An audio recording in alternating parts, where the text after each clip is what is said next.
नमस्कार, मी विजया वामन.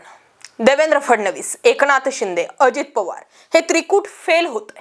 भाजप शेवटचा डाव खेळण्याचा आता प्रयत्न करेल. विधानसभा निवडणुकीचे वारे वेगाने वाहू लागले असतानाच तिकडे नरेंद्र मोदी यांचे महाराष्ट्रात दौरे वाढलेत. गेल्या महिन्यात ऑगस्ट मध्ये मोदींनी 10 दिवसांच्या अंतराने 2 वेळा महाराष्ट्रात दौरा केला. जळगावात लखपती दीदी तर पालघर येथे वाढवण बंदर भूमिपूजन सोहळ्याच्या निमित्तानं मोदींनी एक प्रकारे विधानसभा निवडणुकीच्या प्रचाराचा शंखनाद केला. लोकसभेला मोदींच्या सभा सपशेल फेल ठरल्या, विधानसभेला चालतील? हा खरा मुद्दा आहे. 2019 प्रमाणे याही वेळी किंबहुना मागील निवडणुकीपेक्षा जास्त मोदींची महाराष्ट्रात प्रचारासाठी गरज का पडते? महायुतीत 3 पक्ष असतानाही मोदींच्या करिश्म्यावरच हे सरकार का अवलंबून आहे? त्याचाच हा घेतलेला आढावा. महाराष्ट्र विधानसभेची निवडणूक जवळ येईल तसतसे महायुतीमध्ये अधिक गोंधळाचे वातावरण निर्माण होऊ लागलंय असं दिसून येत आहे. त्यातच पंतप्रधान नरेंद्र मोदी यांना समस्त जनतेची माफी मागावी लागली. त्यामुळे महायुतीसाठी मोदींनाच लढावं लागत असल्याचं चित्र निर्माण झालेलं आहे. खरं तर लोकसभा निवडणुकीनंतर राज्यातील निवडणूक स्थानिक मुद्दे आणि प्रादेशिक नेते यांच्या बळावरच लढवली पाहिजे असं गृहीत असतं. पण आता मोदींना थेट विधानसभेच्या रणांगणात उतरावं लागत आहे. जम्मू काश्मीर आणि हरियाणाच्या विधानसभा निवडणुकांमुळेच महाराष्ट्रातील निवडणुकीची घोषणा जी आहे ती लांबणीवर पडलेली आहे. त्याचा महायुती असो वा महाविकास आघाडी असो, दोन्ही नेत्यांना लाभ होऊ शकतो.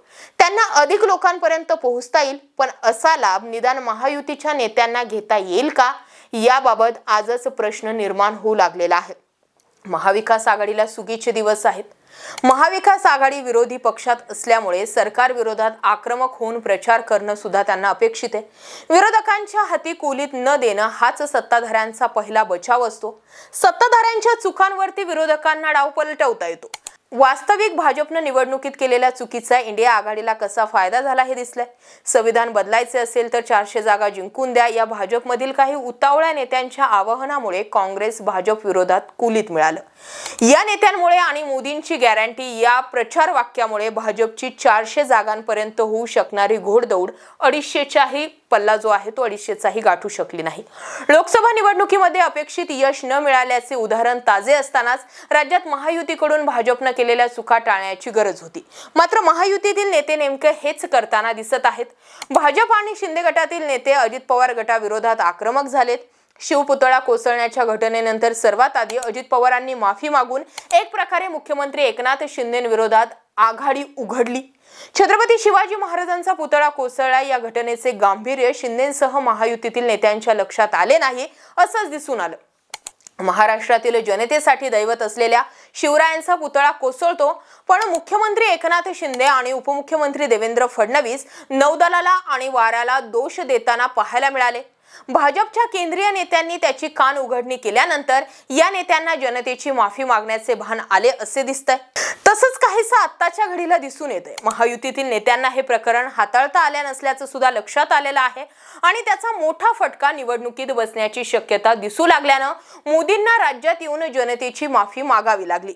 ज्याच्या भरवशावरती राज्य जिंकण्याची रणनीती भाजपच्या केंद्रातील नेत्यांनी आखली होती त्यांच्यावरील विश्वास कमी झाला असल्याचं हे प्रतीक म्हणता येऊ शकतं. जनतेकडे जाऊन मते मागण्यासाठी महायुतीकडे फार कमी मुद्दे असल्याचं दिसतंय. ही बाब भाजपमधील नेतेही मान्य करतील. मध्य प्रदेशमुळे महायुतीला लाडकी बहीण योजनेचा मुद्दा हाती लागला. हीच योजना तारणहार ठरेल असं महायुतीला वाटत आहे, कारण या योजनेव्यतिरिक्त सत्ताधाऱ्यांकडे कोणताही सकारात्मक मुद्दा नसल्याचं चित्र जे आहे ते दिसू लागलेलं आहे. त्यामुळे श्रेय घेण्यासाठी देखील महायुतीमध्ये चढाओढ होऊ लागलेले आहे.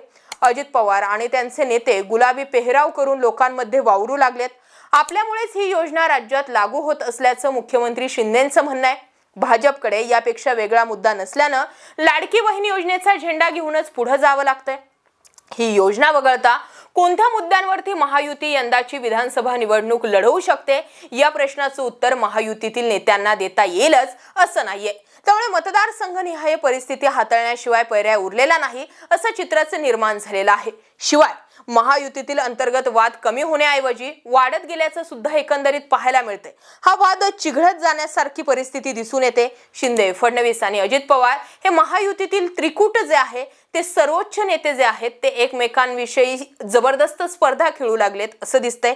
शिंदे यांना पुन्हा मुख्यमंत्री व्हायचंय, फडणवीस यांना शिंदे यांच्यामुळे हुकलेली मुख्यमंत्री पदाची संधी पुन्हा मिळवायची, तर अजित पवार यांना कित्येक वर्षांपासूनचं मुख्यमंत्री बनण्याचं स्वप्न पूर्ण करायचंय। या नेत्यांच्या स्पर्धेमुळे महायुतीमध्ये एकोपा कमी आणि एकमेकांवरती आरोप प्रत्यारोप करण्याची चढाओढ अधिक होत असल्याचं जे आहे ते एकंदरीत पाहायला मिळतंय।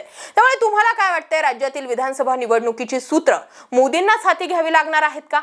कमेंटमध्ये व्यक्त व्हा। अशाच माहितीपूर्ण व्हिडिओसाठी आपलं चॅनल आवर्जून सबस्क्राइब करा। जय महाराष्ट्र।